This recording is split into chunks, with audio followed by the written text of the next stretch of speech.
પીડા ઉભી કરાય, એ સમાજો રાજનીતિ એક બાજુ મૂકીને સામાજિક ઉત્થાન માટે તમામ લોકો ભેગા થાય, જેનામાં સક્ષમ સાથે આર્થિક, જે રાજકીય સક્ષમ છે, જેનામાં સમજ છે, શૈક્ષણિક તાકાત છે, એ તમામ લોકો એ બધું જ એક બાજુ મૂકીને સમાજના વિકાસ માટે ભેગા થાય. તો આપણે પણ પક્ષાપક્ષીથી એક બાજુ મૂકી અને હું મહાન છું, હું વધારે શિક્ષણ મેળવ્યું છે, મારી જોડે વધારે રૂપિયા છે,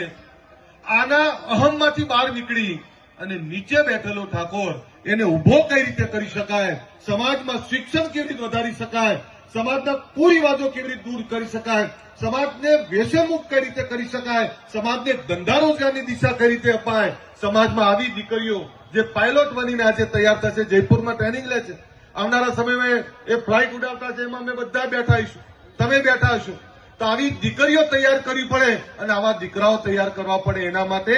આપણે વિચારોનું વાવેતર કરવું પડે અને બીજા સમાજો જે રીતે આગળ આવ્યા એમાંથી પ્રેરણા લેવી પડે.